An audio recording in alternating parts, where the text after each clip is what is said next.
démocratie, si je comprends bien, c'est liberté d'expression. Et s'exprimer, c'est la profession des journalistes.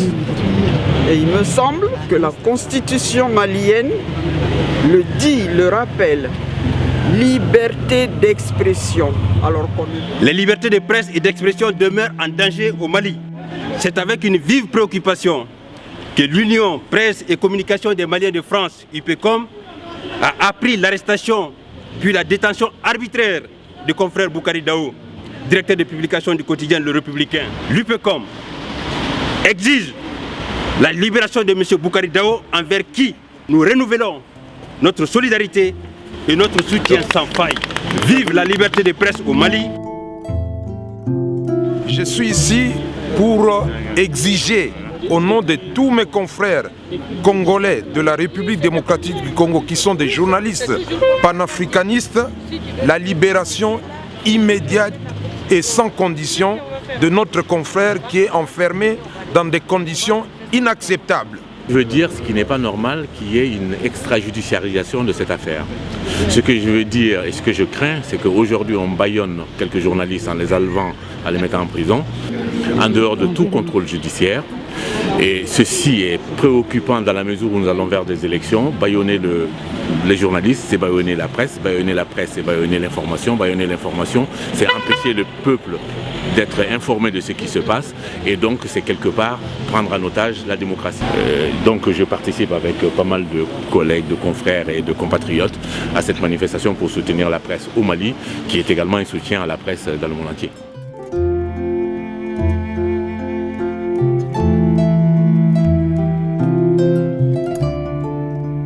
Moi, en tant que citoyen malien et citoyen français en même temps, je demande haut et fort que l'autorité malienne et française se mettent d'accord pour vraiment protéger tout ce qui est vraiment les journalistes, tout ce qui est les informateurs, ceux qui ont sauvé le Mali d'ailleurs, grâce à leur noble métier. Le Mali, un pays démocratique, ne mérite pas ce que nous vivons aujourd'hui, et en mettant les journalistes derrière les barreaux, ça c'est intolérable. Moi je condamne avec toutes mes forces.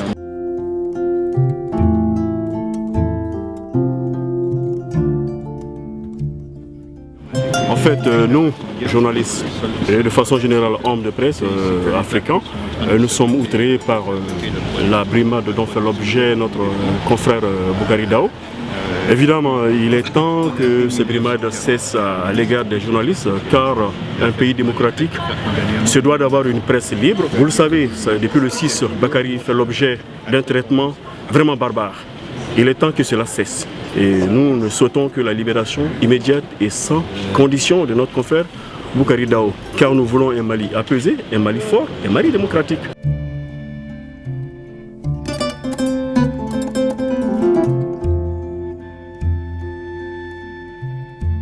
Au jour d'aujourd'hui, le Mali vit une honte nationale. Je dis bien une honte nationale à travers ce qui arrive à ces journalistes.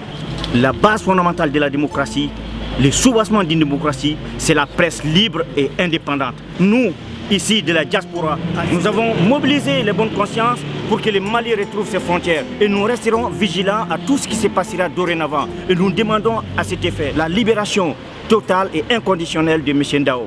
Et nous demandons à ce que les autorités reviennent dans les girons même de la dignité malienne.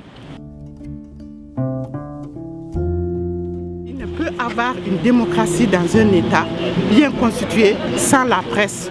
C'est une honte. L'individu malien, l'homme malien doit être libre de pouvoir parler, de pouvoir s'exprimer, de pouvoir donner son opinion dans ce Mali-là qui, au jour d'aujourd'hui, est à genoux. Et c'est les mêmes personnes qui ont mis ce Mali à genoux. C'est encore les mêmes personnes qui sont en train de verrouiller la presse, de verrouiller tout le peuple entier. Parce que le Mali, là, ne parle pas, les gens ont peur, les gens ne peuvent pas s'exprimer. Ce n'est pas normal.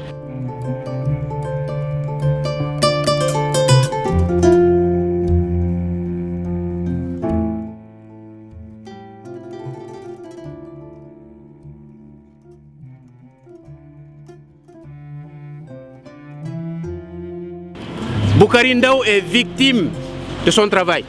Il est en prison parce qu'il a eu le courage de faire tout simplement son travail. Au Mali, il n'est pas acceptable qu'un journaliste soit enlevé sur les lieux de son travail, détenu arbitrairement, sans jugement, séquestré et transféré à la prison d'État où des criminels, il côtoie des criminels, il côtoie des djihadistes, ceux qui ont remis en cause l'intégrité territoriale. Ceux-là qui insultent le Mali, qui ont violé nos femmes, les enfants au nord, n'ont pas de place en prison.